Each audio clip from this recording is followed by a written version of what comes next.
একটা হচ্ছে দুনিয়া যেখানে আমরা আসি। আমি আগেই বলেছি দুনিয়া হচ্ছে আদনা শব্দ থেকে এর উৎপত্তি হয়েছে। তুচ্ছ, নিকৃষ্ট, এটার দাম নাই, এটার মূল্য নাই। হযরত ইবনে কাইয়িম রাহিমাহুল্লাহ নওয়ারাল্লাহু মারকাদাহু ওয়া জাআলাল জান্নাতা মাথওয়াহু, হযরত ইবনে কাইয়িম তিনি বলছেন, সুন্দর করে বলছেন দুনিয়া সম্পর্কে, মা মাদা ফিদ দুনিয়া আহলামুন ওয়া মা বাকিয়া মিনহা আমানি ওয়াল ওয়াক্তু বাইনাহুমা দায়ুন।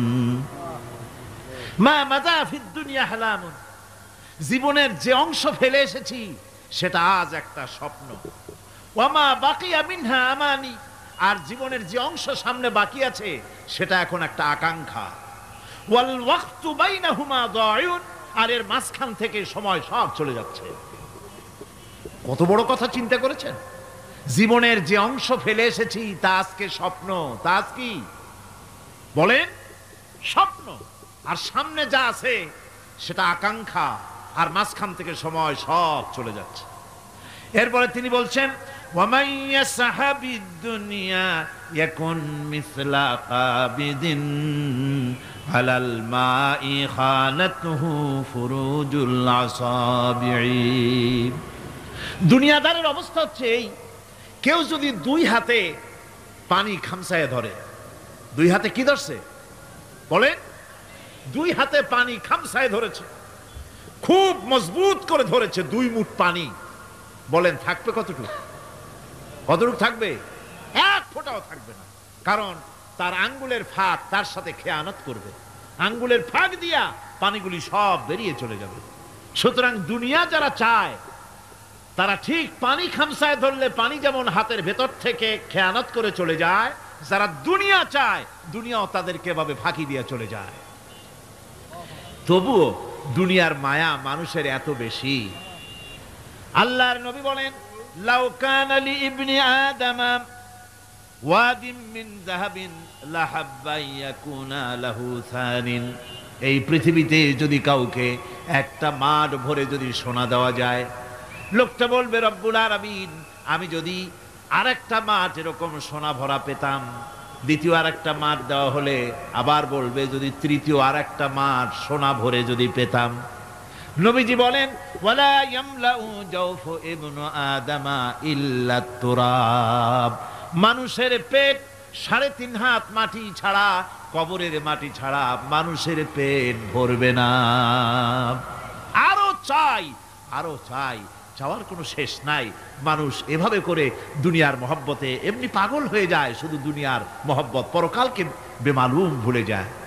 আমি কিন্তু এই কথা বুঝাতে চাই নাই যে পরকালের মহব্বতে, পরকালের ভয়তে বা পরকালের জন্য দুনিয়া আপনি বাজার ঘাট, বেচা কিনা, ব্যবসা বাণিজ্য সবকিছু ভুলে যান, না তা নয়।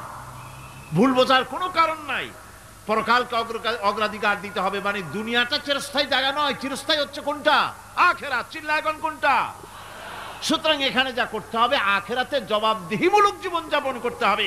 আপনি ব্যবসা করবেন, ওজনে কম দিতে পারবেন না। আপনি খাদ্যে ভেজাল দিতে পারবেন না, চুরি করতে পারবেন না, ডাকাতি করতে পারবেন না, জেনা করতে পারবেন না, বদমাশি করতে পারবেন না, মদ খেতে পারবেন না, সন্ত্রাসী হতে পারবেন না, হাইজ্যাকার হতে পারবেন না, চাঁদাবাজ হতে পারবেন না, মুনাফাখোর হতে পারবেন না, আপনি চোরা কারবারি হতে পারবেন না, ঘুষখোর হতে পারবেন না, সুদখোর হতে পারবেন না। এই সব কাজ পরকালকে বিশ্বাস করলেই এ সমস্ত কাজ থেকে মানুষ বিরত থাকতে পারে। কথা ঠিক কিনা? এটাই হচ্ছে পথ। সুতরাং এই পৃথিবী থাকবে না, এটা কি চিরকাল থাকবে না? এর একটা পরিসমাপ্তি ঘটবে। যেমন করে সারা বছর লেখাপড়া করার পর কলেজে, বিশ্ববিদ্যালয়, মাদ্রাসায়, হাই স্কুলে, সব জায়গায় সারা বছর লেখাপড়া করার পর যেমন পরীক্ষা দেওয়ার একটা দিন আসে, সারা বছর ব্যবসা করার পর হিসাব নিকাশ করার যেমন একটা সময় আসে, সারা মাস চাকরি করার পর বেতন পাওয়ার যেমন একটা দিন আসে, সারা জীবন চাকরি করার পর পেনশন পাওয়ার যেমন একটা সময় আসে, অনুরূপভাবে এই দুনিয়া যেদিন শেষ হয়ে যাবে, আল্লাহ নির্ধারিত সময় শেষ হয়ে যাওয়ার পর একটা সময় আসবে যখন আল্লাহ রব্বুল আলামিন সব শেষ করে দিবেন, লন্ডভন্ড হয়ে যাবে, কিছুই থাকবে না। কোরআনে কারিমে আল্লাহ সব বলেছেন, কোরআনে সব আল্লাহ বলে দিয়েছেন। আল্লাহ পাক বলেন এই পৃথিবীর সব কেমন ভাবে ধ্বংস হবে তার চিত্র আল্লাহ পাক কোরআনে কারিমে তুলে ধরেছেন। ইযাস সামাউ ফাতারাত ওয়া ইযাল কাওয়াকিবু তাসারাত ওয়া ইযাল বিহারু ফুজ্জিরাত ওয়া ইযাল কুবুরু বু'সিরাত। যখন আকাশসমূহ দীর্ণ বিদীর্ণ হয়ে যাবে, তারকাগুলি বিক্ষিপ্ত হয়ে ছিটকে পড়বে, আর সমুদ্রগুলি উচ্ছ্বসিত হয়ে পড়বে, কবরগুলি সব তার ভেতরে যা আছে উদ্গীরণ করে দেবে, তারকাগুলি স্থিমিত হয়ে যাবে। এরপরে সমস্ত আকাশগুলি কাতাইয়িস সিজিল্লিল কুতুব, কিতাবের পৃষ্ঠার মতো একটার পরে একটা ঠাস ঠাস করে পড়তে থাকবে, চূর্ণ বিচূর্ণ হয়ে ভেঙে চুরে একাকার হয়ে যাবে। পাহাড়গুলিকে উড়িয়ে দেওয়া হবে, চন্দ্র এবং সূর্য একাকার হয়ে যাবে। আল্লাহ রাব্বুল আলামিন বলেন ফাইদা বারিকাল বাসার ওয়া খাসাফাল কমার ওয়া জুমিআশ শামসু ওয়াল কমর। চক্ষু যখন বিস্ফারিত হয়ে যাবে, চাঁদ যখন তার আলো হারিয়ে ফেলবে, সূর্য যখন তার আলো হারিয়ে ফেলবে, চাঁদ আর সূর্য সব একাকার হয়ে যাবে। সেই সময়ের অবস্থাটা কি চিন্তা করো। মানুষ হয়রান হয়ে দৌড়াদৌড়ি করবে। ওয়াহুমিলাতিল আরদু ওয়াল জিবালু ফাদুক্কাতা দাক্কাতান ওয়াহিদা। জমিন এবং পাহাড়গুলির মধ্যে আল্লাহ রাব্বুল আলামিন সংঘর্ষ বাঁধিয়ে দিবেন। পাহাড়গুলি ভেঙে চুরে টুকরা টুকরা হয়ে যাবে। পাহাড়গুলি উঁচু করে জমিনের উপরে আছাড় মেরে আল্লাহ রাব্বুল আলামিন ভেঙে চুরে চুরমার করে দিবেন। সুবহানাল্লাহ। ওয়া তাকুনুল জিবালু কালইনিল মানফুস। পাহাড়গুলো পেঁজা ধোনা তুলার মতো করে উড়িয়ে দেওয়া হবে, পাহাড় উড়ে যাবে। সুবহানাল্লাহ। পাহাড় পাথরের তৈরি করা পাহাড়, এই পাহাড়গুলি তুলার মতো হয়ে উড়বে কিভাবে? আমি এই দৃশ্য নিজের চোখে কিছুটা হলেও দেখছি। আজ থেকে 10 দিন আগে আমি ইতালি সফর করে এসেছি। ইতালির রাজধানী রোম। রোম প্রাচীন সভ্যতার লালন ভূমি। কোরআনে কারিমে সূরা রোম রয়েছে। এই রোম সেই রোম।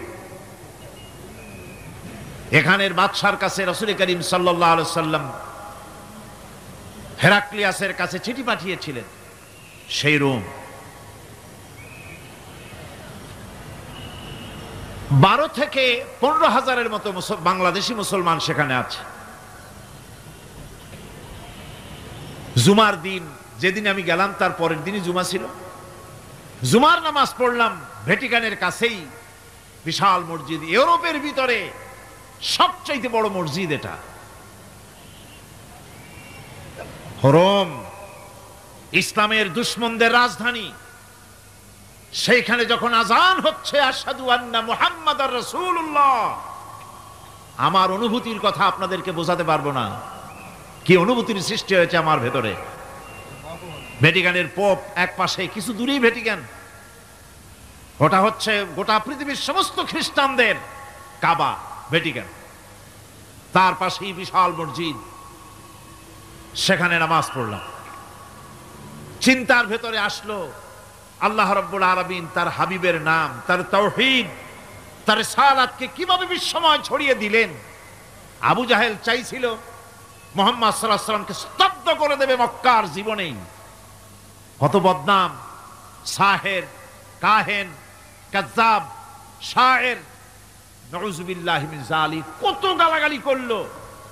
আর আল্লাহ শুনালেন, হাবিব চিন্তার কোনো কারণ নাই, ওয়া রাফা'না লাকা যিকরাক, আমি আপনার প্রশংসা বিশ্বময় ছড়িয়ে দেব। সুবহানাল্লাহি ওয়া বিহামদিহি। রোম প্রোগ্রাম শেষ করে আমাকে তারা নিয়ে গেল, যেটা আমি বলছি সফর কাহিনী শোনাবার সময় এটা না, যেহেতু এর সঙ্গে প্রাসঙ্গিক সেজন্য বলছি। পাহাড় কেমনে তুলার মতো হয়ে উড়বে তার নজির দেখেছি। রোম শহর থেকে 300 মাইল দূরে, 300 কিলোমিটার দূরে নেপোলিয়ান বোনাপার্ট তার বাড়ি, এবং ওটা তার নামে একটা প্রভিন্স। ভূমধ্য সাগরের পারে ভিসুভিয়াস, পৃথিবীর সবচাইতে বড় আগ্নেয়গিরি। সেটা দেখাতে নিয়ে যাওয়া হলো আমাকে, যে পাহাড়টা পৃথিবীর মাটি থেকে তার চূড়া হচ্ছে 3 মাইল উঁচু। এর 2 মাইল গাড়িতে করে ঘুরে ঘুরে যাওয়া যায়, এরপর আর গাড়িতে যাওয়া যায় না, বাকিটুকুন যেতে হবে হেঁটে হেঁটে। পাহাড়ের উপরে অক্সিজেন কম, বেশ কষ্ট হচ্ছিল উঠতে।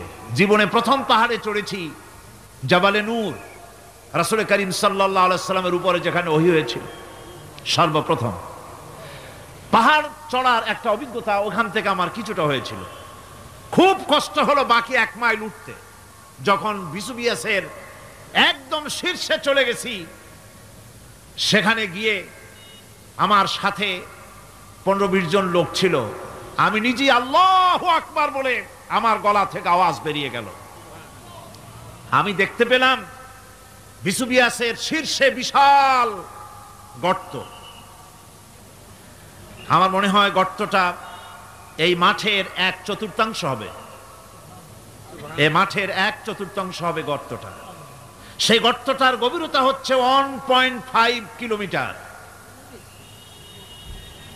এইখান থেকে পাথরগুলি উত্থিত হয়েছে, আগ্নেয়গিরি পাথর আগুনে গলে লাভা হয়ে এগুলি পাহাড় বেয়ে উপচে পড়েছে, চতুর্দিকে 12 মাইল ছড়িয়ে গিয়েছে। আমার মনে পড়লো ওয়াকুদুহান নাসু ওয়াল হিজারা, জাহান্নামের আগুনের ইন্ধন হবে মানুষ আর পাথর। আমি সেখানে সেজদায় পড়ে গিয়া কান্নাম আর বললাম, আল্লাহ জাহান্নামের আগুন হারাম করে দিও আমাদের জন্য। পাথর কিভাবে গললো, গলে পাথরগুলি গলে পুড়ে চতুর্দিকে পড়েছে আর ছিটকেছে, চতুর্দিকে ছিটকে পড়েছে। সেই পাথরগুলি ছিটকে ছিটকে যেগুলি পুড়ে পড়েছে সেগুলিকে দূরে সাদা রঙের বলে মনে হয়, কোনোটা সাদা কোনোটা কালো, মনে হয় যেন তুলার মতো হয়ে পড়ে আছে চতুর্দিকে। 1944 সনে তৃতীয়বারের মতো ভিসুভিয়াস অগ্নিগিরি যে অগ্নি উৎপাত করে, তাতে আশেপাশের 12 মাইল এলাকা এফেক্টেড হয়ে যায়। পাথরগুলি গলে এভাবে বিধ্বস্ত করে দিয়েছে। এখান থেকে এখানে জোহরের নামাজ, আসরের নামাজ আমরা পড়লাম, আল্লাহর কাছে খুব দোয়া করলাম। এখনো ধোঁয়া উঠতেছে, এখনো পাহাড়ের ফাটল দিয়ে ধোঁয়া উঠছে। একজন হাত দিয়ে আমাকে বলল যে খুব গরম লাগে ধোঁয়াগুলি। ওখানকার লোকেরা বলল যে ভেতরে এখনো আগুন আছে, তবে সুপ্ত, যে কোনো মুহূর্তে আবার তা জাগ্রত হতে পারে। আমরা সেখান থেকে নেমে এলাম। একটু কিছু দূর গিয়েই সেখানে হলো পম্পেই শহর। এই পম্পেই শহরটা হচ্ছে ঈসা আলাইহিস সালামের জন্মের 2000 বছর আগে এই শহর তৈরি হয়। ঈসা আলাইহিস সালামের জন্মের 179 বছর পর ভূমিকম্প হয়। সেই ভূমিকম্পে গোটা পম্পেই শহরটা পৃথিবীর মানুষের চোখের আড়াল হয়ে যায়, ধ্বংস হয়ে যায়, মাটির তলায় গরক হয়ে যায়। আজ থেকে 200 বছর আগে মাটি খনন করতে গিয়ে এই শহর আবিষ্কৃত হয়। পুরা শহরটা খুঁড়ে তারা বের করেছে। 180 হেক্টর জমিনের উপরে এই বিশাল শহর। ঘুরে ঘুরে দেখলাম, গাড়ি চলে না সেখানে, পায়ে হেঁটে দেখতে হলো। প্রশস্ত রাস্তা। আজ থেকে 4000 বছর আগের মানুষেরা রাস্তা বানাতে জানতো পাথর দিয়ে, এবং রাস্তার দুধারে তাদের ছিল ফুটপাত, পানির ব্যবস্থা, নগরায়নের সব রকমের সুযোগ সুবিধা। তারপরে সেখানে বিচারালয়, এরপরে দোকানপাট, বাজারঘাট, সবকিছুর ব্যবস্থা রয়েছে। বিশাল বিশাল পাথরগুলি দিয়ে পিলার তৈরি করা। ভাবলাম এই পিলারগুলি, এই পাথরগুলি তারা কিভাবে ক্রেন ছাড়া এত উপরে উঠালো কি করে, আমার মাথায় আসলো না। পাথর কেটে কেটে সুন্দর সুন্দর অঙ্কন শিল্প তারা করেছে। এরপরে ঘুরতে ঘুরতে বাদশার রাজার বাড়িতে গিয়ে ঢুকলাম। সেখানে গিয়ে দেখলাম উলঙ্গ এত মূর্তি পাথরের তৈরি করা। পাথর কেটে কেটে দেওয়ালে যৌন মিলনের এমন কোন অশ্লীল ছবি নাই যা তারা সেখানে তৈরি করে নাই। উলঙ্গ মূর্তি আর উলঙ্গ যৌন মিলনের অসংখ্য ছবি দিয়ে এই এলাকা ভরা। তখন আমি বুঝলাম আল্লাহর গজব হওয়ার কারণটা কি, এই শহরটা মাটির নিচে গরক হয়ে যাওয়ার কারণটা কি। আল্লাহ পাক জেনা ব্যভিচার যে দেশে বেশি হয় আল্লাহ পাক বরদাস্ত করেন না। দুশ্চরিত্র যে দেশের মানুষ দুশ্চরিত্র হয়ে যায়, জেনা ব্যভিচার বেশি হতে থাকে, আল্লাহ গরক করে দেন, গজব দেন। এই গজব এক এক সময় এক এক রকমের হয়ে আসে। কখনো মাটির নিচে দাবায় দেন, কখনো মহামারী, কোনো দেশে কলেরা, কোনো দেশে জলোচ্ছ্বাস, কোথাও ভূমিকম্প, আর সর্বশেষ এই জেনা ব্যভিচারের জন্য আল্লাহ পাকের চূড়ান্ত এই যৌনতার অশ্লীলতার জন্য চূড়ান্ত গজব বর্তমান বিশ্বের জন্য এইডস। আল্লাহ পাক এই গজব দিয়েছেন। বন্ধুগণ, আমি সেই জায়গা, আমি সেখানে যা দেখলাম যে আল্লাহ পাক পাহাড়গুলিকে কিভাবে উড়াবেন এটা অস্বীকার করার কোনো উপায় নাই। বিশ্বাস তো করতামই, তবে হযরত ইব্রাহিম আলাইহিস সালাম যেমন বলেছিলেন, রব্বি আরিনি কাইফা তুহিল মাউতা, আয় আল্লাহ তুমি মরাকে জিন্দা করবা কেমনে? আল্লাহ পাক বলেন, আওয়ালাম তুমিন, তুমি বিশ্বাস করো না? ইব্রাহিম আলাইহিস সালাম বললেন, বালা, অবশ্যই বিশ্বাস করি, ওয়ালাকিন লিয়াতমাইন্না কলবি, যদি চোখে দেখতাম তাহলে আমার অন্তরাত্মা খুব ঠান্ডা হতো। আল্লাহ রাব্বুল আলামিন চোখে দেখায় দিলেন জিন্দা কেমনে মুর্দা হবে, মুর্দা কেমনে জিন্দা হবে, আল্লাহ দেখায় দিলেন। পাহাড় উড়ায় দিবেন আল্লাহ রাব্বুল আলামিন। একথা কলিজার মধ্যে এটার উপর ঈমান বিশ্বাস, কিন্তু আল্লাহ চোখে দেখায়ছেন, ঈমান আরো মজবুত হয়েছে, যা ছিল আরো মজবুত হয়েছে। সুবহানাল্লাহ। আল্লাহর ভয়তে কলিজা কেঁপেছে। আমি পাহাড়ের উপরে কেঁদেছি, যার যার হয়ে কেঁদেছি। বন্ধুগণ, আল্লাহ সুবহানাহু ওয়া তাআলা এই জন্য বলেছেন, কুল সিরু ফিল আরদ, আমার জমিন ঘোরো, ভালো করে দেখো, কাইফা কানা আকিবাতুল মুকাজ্জিবিন, মহা সত্যকে যারা অস্বীকার করেছে তাদের পরিণতি আমি কি করে দিয়েছি, এগুলি চোখে ভালো করে তাকায় দেখো। আমার বন্ধুগণ, সুতরাং এই পৃথিবীর অবসান হবে, এই পৃথিবী ধ্বংস হবে, এই পৃথিবী চূড়ান্তভাবে শেষ হয়ে যাবে। ও হ্যাঁ, আরেকটি কথা বলতে হয়, সেটা হচ্ছে যে এই রোম থেকে আর একটু দূরে 900 মাইল দূরে হচ্ছে সিসিলি। 900 মাইল দূরে, সেখানে এই সিসিলি মুসলমানেরা শাসন করেছিল 350 বছর। সেই সিসিলিতে রয়েছে 360টা মসজিদ মুসলমানদের করা। সমস্ত মসজিদগুলি আজ তালা বন্ধ, একটা মসজিদও খোলা নাই। সেখানকার মুসলমানেরা ওয়াজ শুনতে এসেছিল রোমে। আমি তাদের জন্য পরামর্শ দিয়েছি যে গভর্নমেন্টের কাছে তোমরা দাবি জানাও যে অন্তত একটা মসজিদের দরজা আমাদের জন্য খুলে দাও।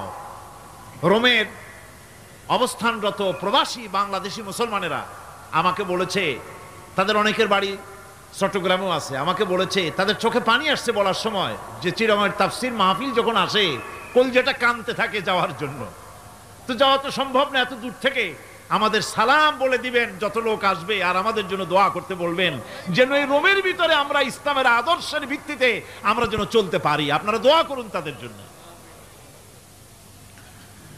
ভাইরা আমার, এই পৃথিবী একদিন পরিসমাপ্তি ঘটবে এবং আল্লাহর দরবারে আমাদেরকে উঠতে হবে এবং সেখানে আমাদের বিচার হবে। সেখানে আমাদের কি হবে? বিচার হবে। আল্লাহ পাক বিচারটাকে নির্ভুল করার জন্য, সঠিক করার জন্য প্রত্যেকের গলায় আমলনামা ঝুলায় রাখছেন। এখানে রেকর্ডের ব্যবস্থা করা হয়েছে। আল্লাহ পাক বলছেন, ওয়া কুল্লা ইনসানিন আলজামনাহু তাইরাহু ফি উনুকিহি ওয়া নুখরিজু লাহু ইয়াওমাল কিয়ামাতি কিতাবান ইয়ালকাহু মানশুরা। আল্লাহ পাক বলেন, প্রত্যেকের ভালো মন্দ কর্মফল, কর্মলিপি আমি তার গলায় ঝুলায় রেখেছি। কিয়ামতের দিন সে নিজের কাছে স্পষ্ট সব দেখতে পারবে, কোনো জিনিস বাদ পড়বে না। তার গলায় তার আমলনামা ঝুলানো আছে, সব রেকর্ড হতেছে। আমরা যা করছি সবগুলি রেকর্ড হয়ে যাচ্ছে। বর্তমান বিজ্ঞানীরা আবিষ্কার করেছে যে মানুষের শরীরের ভিতরে ডিএনএ আছে, রক্তের ভিতরে ডিএনএ, এটা একটা কোড ওয়ার্ড। মানুষের রক্তের ভিতরে ডিএনএ আছে। যেমন তার ব্রেনের ভিতরে কতগুলি কোষ আছে, এক একটা কোষ এক এক ধরনের কাজ করে। অনুরূপ ভাবে তার শরীরের ভিতরে, রক্তের ভিতরে ডিএনএ আছে। এই ডিএনএটা কি? এই ডিএনএটা হচ্ছে, এই ডিএনএ একটা কম্পিউটারের মতো কাজ করতেছে। লোকটা কি করবে, কোথায় যাবে, সে ভালো হবে মন্দ হবে কি হবে, সব তার ডিএনএর মধ্যে রেকর্ডকৃত আছে। এটা বোঝার জন্য একটা সুন্দর দৃষ্টান্ত দেওয়া যায়। যেমন এই কাগজটাকে আপনারা মনে করুন একটা গাড়ির একটা ব্লুপ্রিন্ট, একটা গাড়ির ব্লুপ্রিন্ট। এখানে লেখা আছে গাড়ি কিভাবে তৈরি হবে। এই কাগজটা নিয়ে ঘরের মধ্যে রেখে দিলেন। এখন এই কাগজটা থেকেই অটোমেটিক গাড়ির উইন্ডো তৈরি হলো, শিল তৈরি হলো, গাড়ির বডি তৈরি হলো, চেসিস তৈরি হলো, টায়ার তৈরি হলো, ইঞ্জিন তৈরি হলো, ব্যাটারি তৈরি হলো, পেট্রোল নিল, আর কোনো রকমের ড্রাইভার ছাড়াই গাড়ি চলতে আরম্ভ করলো। এই কথাটা যদি মনের মাথার মধ্যে আনতে পারেন যে এটা কিভাবে হইতে পারে, এতে লেখা অনুযায়ী যেভাবে হওয়া যদি সম্ভব হয়, অনুরূপ ভাবে মানুষের রক্তের ভিতরে ডিএনএ এর আবিষ্কার করেছে। এর ভিতরে মানুষের ভালো মন্দ, কোথায় যাবে কি করবে, সব কিছু এর মধ্যে রয়েছে। কোরআনে কারীমে আল্লাহ রাব্বুল আলামিন, আমি গত বছরও বলছিলাম যে বিজ্ঞানের আবিষ্কার যত বাড়বে, কোরআন বোঝা মানুষের জন্য তত সহজ হবে। কোন সুবহানাল্লাহ। কোরআন বোঝা মানুষের জন্য তত সহজ হবে। সুতরাং মানুষের গলার সাথে আল্লাহ পাক বলছেন যে একটা আমলনামা আমি ঝুলাই দিয়েছি তার গলার সাথে, সে যা করতেছে ওখানে সব লিপিবদ্ধ হচ্ছে, কম্পিউটারাইজড, কম্পিউটারের মতো এগুলি সব গ্রহণ করতেছে। এগুলি কিয়ামতের দিন তার সামনে হাজির করা হবে। কিয়ামতে যখন আমলনামা তার সামনে দিয়ে বলা হবে, ইকরা কিতাবাকা কাফা বিনাফসিকাল ইয়াওমা আলাইকা হাসিবা, তাকে বলা হবে নিজের কর্মলিপি নিজেই পড়ো, আজ তুমি তোমার নিজের হিসাব নিতে যথেষ্ট। বন্ধুগণ, এই মাহফিলে যত লোক আমরা বসে আছি, আমরা আমাদের হিসাব নিতে যথেষ্ট না আরেকজন লাগবে? কোন আমরা যথেষ্ট কিনা? কথা বোঝেন নাই। আমি বলতে চাইছি এটা, আমরা যদি এখন চোখ বুঝে চিন্তা করি যে পিছনের জীবনে কি করেছি, মনে পড়বে নাকি পড়বে না? বলেন সবাই, পড়বে কি পড়বে না? ছোটবেলায় কবে পায়ের নিচে কাঁটা ফুটেছিল, কবে কোথায় আছাড় খেয়েছিলেন, কবে কার বেল, তাল, আম, কাঁচা আম চুরি করে খেতে গিয়ে কিল খেয়েছিলেন, তাড়া খেয়েছিলেন, তাকে এখন মনে নাই? আছে। তাহলে কিল, ওই তাল বেল চুরি করতে গিয়ে যে কিলটা খাইছিলেন সেটাও মনে আছে, ভালো মন্দ সব মনে আছে। তাহলে কোন হোটেলের রুমে কি করছিলেন, কোন স্কুলে কোন কলেজে কি করছিলেন, তারপরে জীবনে ছোট বড় ঘটনাগুলি চোখ বুঝতে মনে পড়বে না? এবার হিসাব করেন, মনে যদি পড়ে এবার হিসাব করেন আপনি জান্নাতি না জাহান্নামে। আপনি আপনার নিজের হিসাব নেওয়ার জন্য যথেষ্ট। তাকে হিসাব করতে বলা হবে, তোমার হিসাব, তোমার নিজের হিসাব নেওয়ার জন্য তুমি যথেষ্ট, তোমার হিসাব তুমি নিজেই করো, এটা পড়ো। আর সেই কিয়ামতের দিন কোনো সাহায্যকারী মিলবে না। লান তানফাকুম আরহামুকুম ওয়ালা আওলাদুকুম ইয়াউমাল কিয়ামা। লান তানফাকুম, কিয়ামতের দিন কোনো ফায়দা হবে না, অবশ্যই কোনো ফায়দা হবে না, কোনো উপকারে আসবে না। কিয়ামতের দিন তোমার সন্তান, তোমার স্ত্রী, তোমার মাল, তোমার সম্পদ কোনো উপকারে আসবে না। কিয়ামতের ময়দানে সেদিন সব তোমার সাথে বিচ্ছা করবে, সব পালায় যাবে।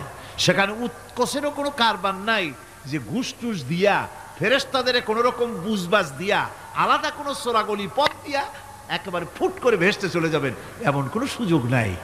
অনেকে বলে, হুজুর এমন কিছু দোয়া শিখায় দেন যাতে ওই সব জেহাদ, বোমা এগুলি খুব ভয় পাই, ওসব রাস্তা টাস্তা না, খুব সহজে কিছু দোয়া দুরুদ করিয়া আস্তে করে জান্নাতে চলে যাওয়া যায়, এরকম একটা দোয়া, এরকম একটা পথ বলে দেন।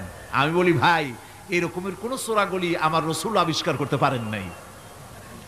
আল্লাহর পয়গম্বরের ওই ধরনের কোন পথ আবিষ্কার করতে পারেন নাই। সেখানে কিয়ামতের দিন কাউকে উৎকোষ গ্রহণ করার কেউ নাই, উৎকোষ দেওয়া যাবে না। আর উৎকোষ দিবি না কি, আপনার কাছে কিছু নাইও, থাকলেও নেওয়ার কেউ নাই। এই দুনিয়ায় ফাঁকিবাজি করে বহুত কিছু করা যায়, কিন্তু কিয়ামতের মাঠে এগুলি কিছুই চলবে না। اليوم لا ينفع مال ولا بنون কিয়ামতের দিন ধন সন্তান সন্ততি আর সম্পদ কোনো কাজে লাগবে না। সেদিন শুধু আমল যদি ভালো হয় কাজে লাগবে, আমল খারাপ হবে সব শেষ হয়ে যাবে। আল্লাহ রাব্বুল আলামিন নবীজিকে ডেকে বলেছেন, নবী আপনি বলেন, কুল মা কুনতু বিদআম মিনার রাসূল, আপনি বলুন আমি কোন নতুন রাসূল নই, আমার আগে অনেক নবী রাসূল পৃথিবীতে এসেছেন, তারা বিদায় হয়ে গেছেন। আমি জানি না কিয়ামতের দিন আল্লাহ রাব্বুল আলামিন আমার সাথে কি ব্যবহার করবেন, আর আমি এও জানি না যে কিয়ামতের দিন আল্লাহ পাক তোমাদের সাথে কি ব্যবহার করবেন। এই আয়াত নাজিল হওয়ার পর আল্লাহর হাবিব তার মেয়েকে ডাকলেন, জামাইকে ডাকলেন, নাতিদেরকে ডাকলেন, আহলে বাইতদেরকে ডাকলেন, আর বললেন, ও আমার মেয়ে কলিজার টুকরা ফাতেমা গো শোনো, কেবলমাত্র আয়াত নাজিল হয়ে গেল, আল্লাহ পাক আমাকে শোনায়ছেন কিয়ামতের দিন আমি জানি না আমার সঙ্গে কি ব্যবহার করা হবে, আর এও জানি না যে তোমাদের সাথে কি ব্যবহার করা হবে। ও আমার কলিজার টুকরা মেয়ে ফাতেমা, কিয়ামতের দিন মুহাম্মদ সাল্লাল্লাহু আলাইহি সাল্লামের মেয়ে এই হিসাবে তোমার নাজাতের ফয়সালা হবে না। ও আমার কলিজার টুকরা নাতি হাসান আর হোসেন, কিয়ামতের দিন মুহাম্মদ সাল্লাল্লাহু আলাইহি সাল্লামের নাতি হিসাবে ফয়সালা হবে না। ও আমার জামাই হযরতে আলী, কিয়ামতের দিন আমার জামাই হিসাবে নাজাতের ফয়সালা হবে না। আমল যদি ভালো হয় ফয়সালা ভালো হবে, জান্নাতে চলে যাবে। আমল যদি খারাপ হয় কার নাতি কার জামাই দেখা হবে না। সুবহানাল্লাহ। কঠিন কিয়ামতের মাঠ। এই পরকালের বিশ্বাস যদি কলজার মধ্যে ঢোকে মানুষ ভালো হয়ে যাবে। কোন সুবহানাল্লাহ। আপনাদের দৃষ্টিতে পারবে, কথার জবাব যে দিলেন না। পুলিশে কি মানুষের চরিত্র ভালো বানাইতে পারবে? পুলিশের চরিত্র ভালো বানাবে কেডা? সেটাই তো কথা। মানুষের চরিত্র যাতে ভালো থাকে, মানুষের জন্য খারাপ কাম না করে সেজন্য পুলিশ যাতে খারাপ কাম না করে সেজন্য আরো একটা ডিপার্টমেন্ট আছে না, তারা যাতে খারাপ কাজ না করে সেজন্য আর একটা আছে। এন্টি করাপশনের আবার এন্টি করাপশন আছে, তার উপর আবার এন্টি করাপশন আছে। এন্টিটার অভাব নাই। সুতরাং পুলিশ দিয়া, বিডিআর দিয়া, আর্মি দিয়া মানুষের, দেশের, জাতির চরিত্র ভালো বানানো যায় না। রাসূলুল্লাহ এ দিয়ে বানান নাই, এটা ইসলামের নিয়ম নয়। পুলিশ দিয়া, আর্মি দিয়া দেশের মানুষের চরিত্র ভালো বানানো যায় না। চরিত্র ভালো বানানো যায় কেবলমাত্র পরকালের ভয় দিয়া। কিসের ভয় দিয়া? ওই যে মক্কার জীবনে ওই সমস্ত মানুষগুলি যারা চুরি করত, ডাকাতি করত, জেনা করত, বদমাশি করত, যারা শয়তানি করত, যারা মানুষকে খুন করত, এই মানুষগুলি এত ভালো হয়ে গেল, যারা চুরি ছেড়ে দিল, ডাকাতি ছেড়ে দিল, জেনা ব্যভিচার ছেড়ে দিল, এত ভালো হয়ে গেল, পৃথিবীর মধ্যে সেরা মানুষ তারা হয়ে গেলেন। জোরে বলেন সুবহানাল্লাহ। নবীর সাহাবীরা পৃথিবীর শ্রেষ্ঠ সন্তান, নবীর সাহাবীরা পৃথিবীর সেরা মানুষ, তাদের চাইতে সেরা মানুষ নবীদের পরে আর কেউ হতে পারে না। জোরে কোন সুবহানাল্লাহ।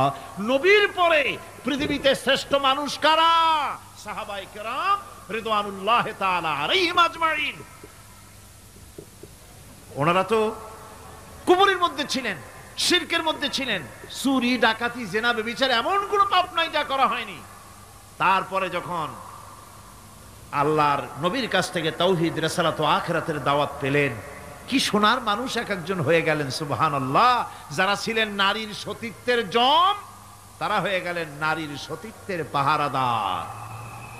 যারা মানুষের মাল চুরি করত, ডাকাতি করত, তারা রাতভর মানুষের মালের পাহারা দিল, মানুষের রক্তের পাহারা দিল। সুবহানাল্লাহ বিহামদি। রক্ত ও সম্পদের পাহারা দিল। রাসূল বললেন, খায়রুল কুরুনে কারনি, সর্বশ্রেষ্ঠ যুগ তো আমার যুগ। বন্ধুগণ, এরপরে একটা জীবন আসবে ওই কিয়ামতের ময়দানে। এই পরকালের বিশ্বাসটা গুরুত্বপূর্ণ ব্যাপার। আমাদের সব কিছুর হিসাব দেওয়া লাগবে। আল্লাহ পাক বলেন, ইন্নাস সামআ ওয়াল বাসারা ওয়াল ফুআদা কুল্লু উলাইকা আনহু মাসউলা।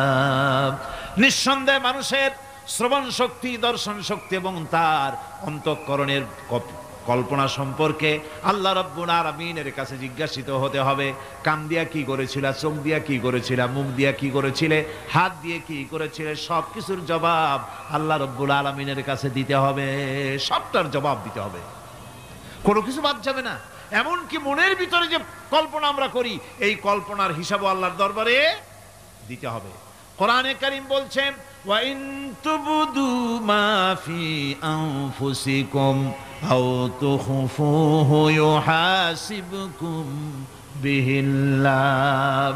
মনের ভিতরে তুমি যেটা কল্পনা করো সেটা প্রকাশ করো, অথবা তুমি গোপন রাখো, যাই তুমি করো না কেন, আল্লাহ রাব্বুল আলামিন এর হিসাবও তোমার কাছে নেবেন। ফায়াগফিরু লিমান ইয়াশাউ ওয়া ইউআযযিবু মান ইয়াশাউ ওয়াল্লাহু আলা কুল্লি শাইইন কাদির। মহান আল্লাহ পাক বলেন, করার পর তোমার মনের ভিতরে কি কল্পনা করেছিলে ওইটার হিসাব আমি নেব। হিসাব নেওয়ার পর যারে খুশি ক্ষমা করে দেব, যাকে খুশি শাস্তি প্রদান করব। সবকিছুর উপরে আল্লাহ রব্বুল আলামিন শক্তিমান, সব তিনি করতে পারেন, সমস্ত কুদরত রয়েছে তার। সুতরাং মানুষদেরকে, আল্লাহর বান্দাদেরকে বিশ্বাস করতে হবে যে আমার কোনো কথা বাদ যাবে না। কথাগুলি রেকর্ড হচ্ছে, কথা রেকর্ড হচ্ছে। আমি যে ওয়াজ করতেছি এই কথাগুলি রেকর্ড হচ্ছে নাকি হচ্ছে না? অনেক টেপ রেকর্ডার রেকর্ড হচ্ছে, অডিও ভিডিও হচ্ছে। আজ থেকে 50 বছর পর যদি এই রেকর্ড বাজানো হয়, আমাকে যদি বলা হয় যে আপনি অমুক জায়গায় অমুক কথা বলেছেন, আমি যদি বলি না আমি কথা বলি নাই, তারপরে যদি রেকর্ড বাজানো হয়, তাহলে আমি কথা যে বলি নাই যদি বলি, তাহলে এটা ধরা পড়বে না? সেখানে ধরা পড়বে না? তাহলে এই মানুষের কথা প্লাস্টিকের ফিতায় রেকর্ড করে 50 বছর, 100 বছর, 200 বছর, 500 বছর যদি প্লাস্টিকের ফিতায় এটাকে চলচ্চিত্র করে অথবা টেপ রেকর্ডারে করে যদি ধরে রাখা যায়, এই বুদ্ধিটা কে দিলেন কন্ত দেখি? সবাই কন্যা এই বুদ্ধিটা দিলেন কে? যে আল্লাহ রাব্বুল আলামিন মানুষের মাথায় বুদ্ধি দিলেন, যার দ্বারা সে মানুষের কথাবার্তা অ্যাক্টিভিটি সব ধরে রাখতে পারে। সেই আল্লাহ রাব্বুল আলামিন বুঝি আপনার আমার কথা এবং আপনার আমার অ্যাক্টিভিটিসকে তিনি বুঝি ধরে রাখতে পারবেন না কিয়ামত পর্যন্ত? পারবেন কি না? সেজন্য রাব্বুল আলামিন বলেন, মা ইয়ালফিযু মিন কাওলিন ইল্লা লাদাইহি রাকীবুন আতীদ। সমস্ত কথা রেকর্ড হচ্ছে। সুবহানাল্লাহ কোন জোরে! সমস্ত কথা রেকর্ড হচ্ছে, একটা কথাও বাদ যাবে না। মুখ আছে বলেই কথা বলবেন তা না, হিসাব করে কথা বলতে হবে। গীবত গাওয়া যাবে না, মিথ্যা কথা বলা যাবে না, মিথ্যা ওয়াদা করা যাবে না। মিথ্যা ওয়াদার তো মৌসুম এসে গেছে। কি কোন বোঝেন কথা? হ্যাঁ, মিথ্যা ওয়াদার মৌসুম এসে গেছে। এখন মৌসুমে বাহার, মিথ্যা বলার। কত সুন্দর সুন্দর ওয়াদা, সোনা দিয়া রাস্তা বানায় দেব। অভুক্ত মানুষদের বলা হয় না খেয়ে মরবেন না, কিন্তু কি খেয়ে মরবে তাও কয় না। আমরা যদি যাইতে পারি তাহলে মটকির মতো রসগোল্লা বানায় দেব, গরুর গাড়ির চাকার মতো জিলাপি বানায় দেব। খাইতে গিয়ে হা করে শীত হয়ে থাকবে। কত রঙিন রঙিন কথা। মিথ্যা ওয়াদার সময় এসে গেছে। ভাইরা আমার, পরকাল যদি বিশ্বাস করে সেই ব্যক্তি কিছুতেই মুখ আছে বলেই যা খুশি বলবে না, পরনিন্দা করবে না, পরচর্চা করবে না, হাত আছে বলেই যা তা লিখবে না। ঘটনা হইল একটা, লিখলো আর একটা। কলম একটা আছে বলেই যা খুশি তা লেখা যায় না, মুখ আছে বলেই যা খুশি তা বলা যায় না, চোখ আছে বলেই যা খুশি তা দেখা যায় না। গরু খাওয়া জায়েজ করা হয়েছে বলে গরুর লেজ থেকে মাথা পর্যন্ত পাইকারি দরে সব খাওয়া যায় না। গরু খাওয়া হারাম না হালাল? হালাল। পাইকারি দরে লেজ থেকে মাথা পর্যন্ত সব খাওয়া হালাল না। ওর মধ্যে আল্লাহ কিছু হারাম রেখে দিছে, সেগুলোকে বাইসে খাইতে হবে। আল্লাহ দেখতে চান পাইকারি দরে জম্মের খাওয়া খাও না আমার হারামগুলি বাদ দিয়া খাও, নিষেধ করাগুলি বাদ দিয়া খাও। মুখ আছে বলেই যা খুশি তা বলা যাবে না, কান আছে বলেই যা খুশি তা শোনা যাবে না, চোখ আছে বলেই যা খুশি তা দেখা যাবে না, হাত পা আছে বলেই যা খুশি তা করা যাবে না। সবটার পেছনে আল্লাহ রাব্বুল আলামিনকে ভয় করা লাগবে। মহান আল্লাহ রাব্বুল আলামিন বলে, বান্দারে তোমার সমস্ত কার্যাবলী এমনকি তোমার চাহনিটা পর্যন্ত কার দিকে কি নিয়তে তাকায়ছো কেউ জানে না, আমি আল্লাহ রব্বুল আলামিন জানি।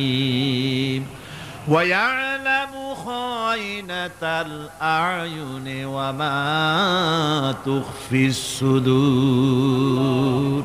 তোমার অন্তঃকরণ কি জিনিস গোপন করে আর তোমার চক্ষু কি লুকোচুরি খেলে আমি টের পাই। সুবহানাল্লাহ বিহামদি। চশমার ফাঁক দিয়া কি দেখো, কারে দেখো, কি নজরে দেখো, সানগ্লাস পরিয়া কেউ ঠিক পায় না, আমি ঠিক পাই। সুবহানাল্লাহ, জোরে কান সুবহানাল্লাহ। সুতরাং চোখের নজরের হিসাব হবে, হাতের কাজের হিসাব হবে, পায়ের চলার হিসাব হবে, আপনার বলার হিসাব হবে, মুখে যা বলেছেন, যা করেছেন, হাত পাও দিয়ে যা করেছেন সবকিছুর হিসাব হবে কিয়ামতের দিন। আল্লাহর দরবারে সবকিছু উপস্থিত হবে, কোনো জিনিস বাদ পড়বে না।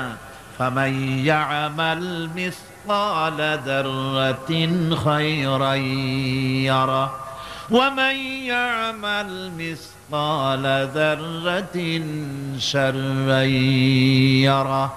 ছোট্ট একটা ভালো কাজ যদি করো তাও হাজির করা হবে সামান্যতম ভালো কামও তোমার বাদ পড়বে না।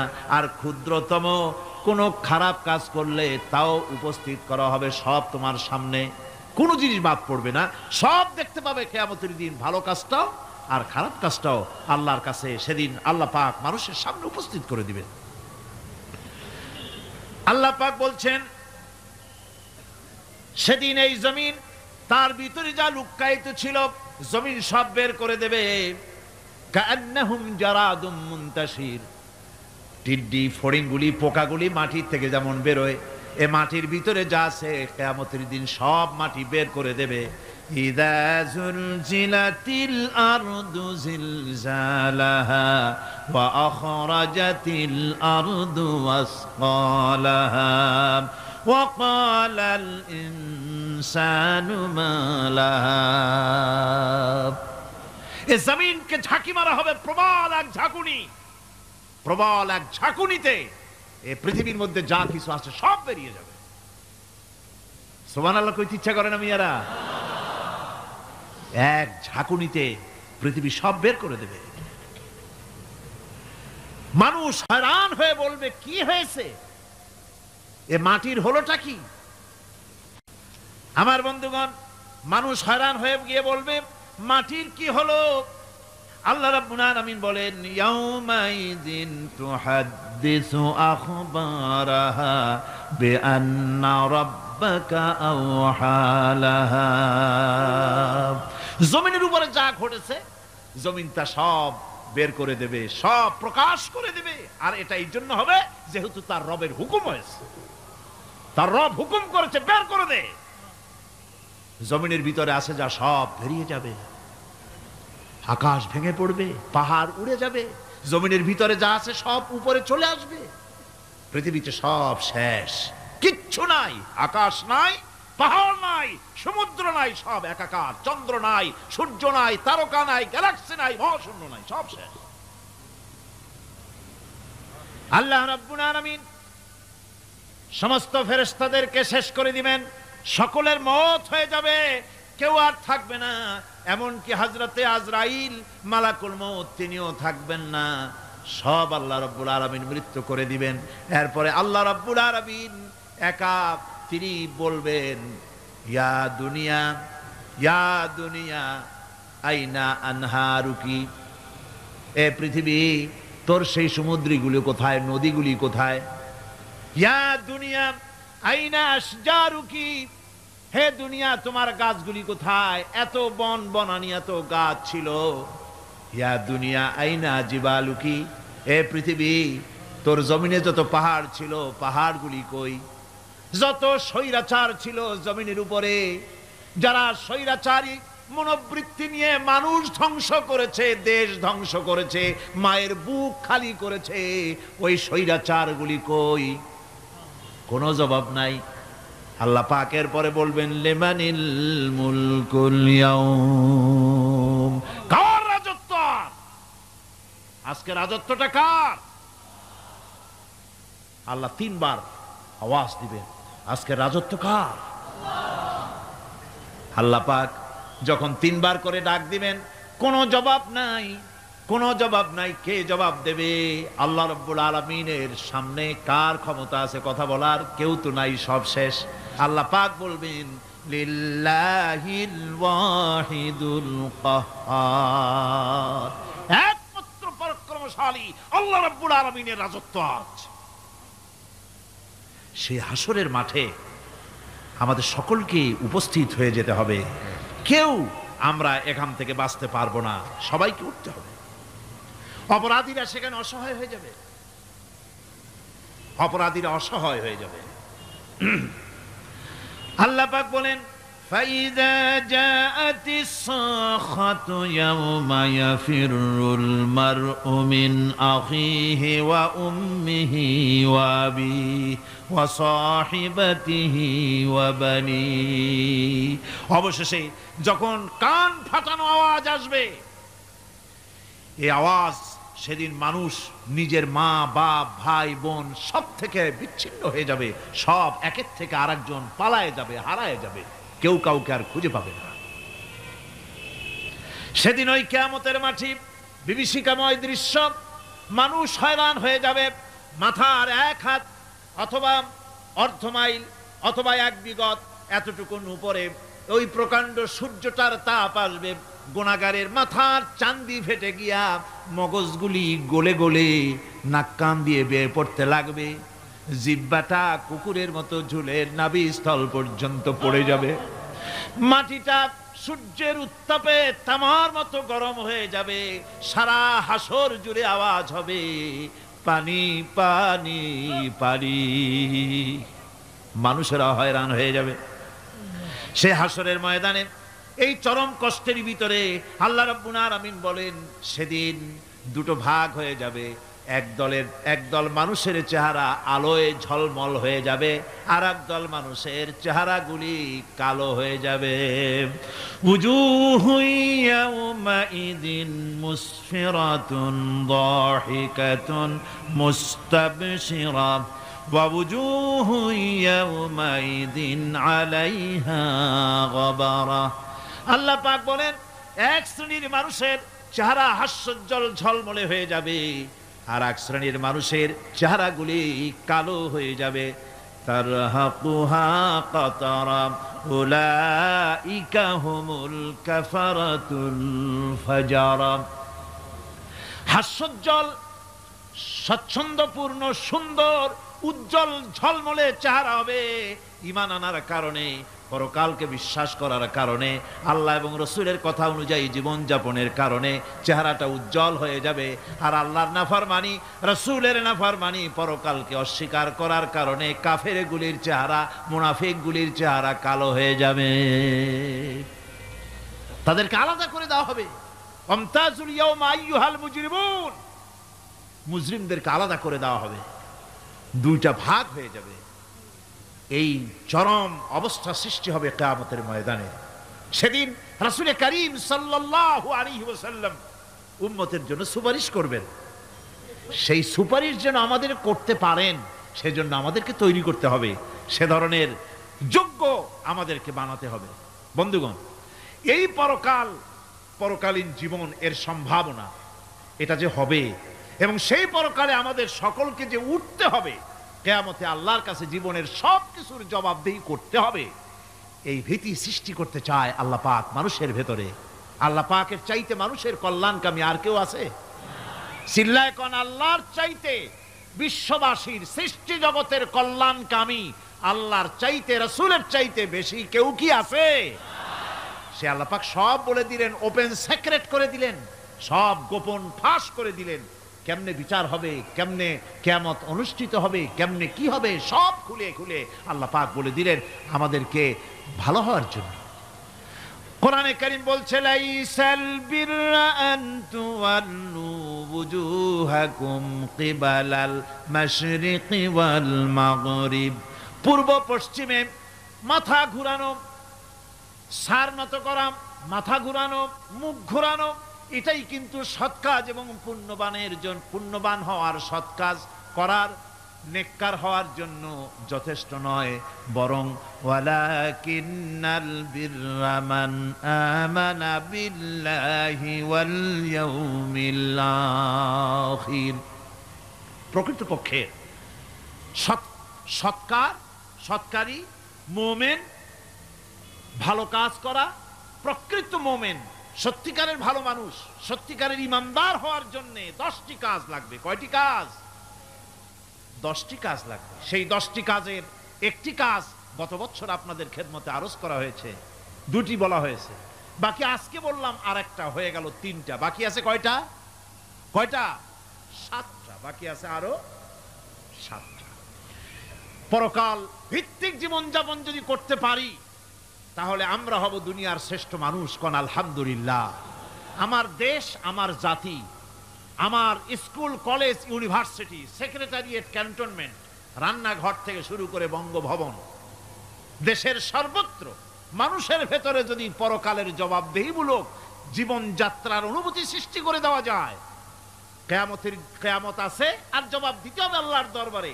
এই পরকালকে এভাবে বিশ্বাস করতে পারলে, ওইভাবে জীবন করতে পারলে দেশ সুখী হবে, সমৃদ্ধশালী হবে, বিপদ দূরীভূত হবে, অন্ধকারের আমানিশা দূর হয়ে গিয়ে পৃথিবীতে আবার সুন্দর সূর্য উদিত হবে।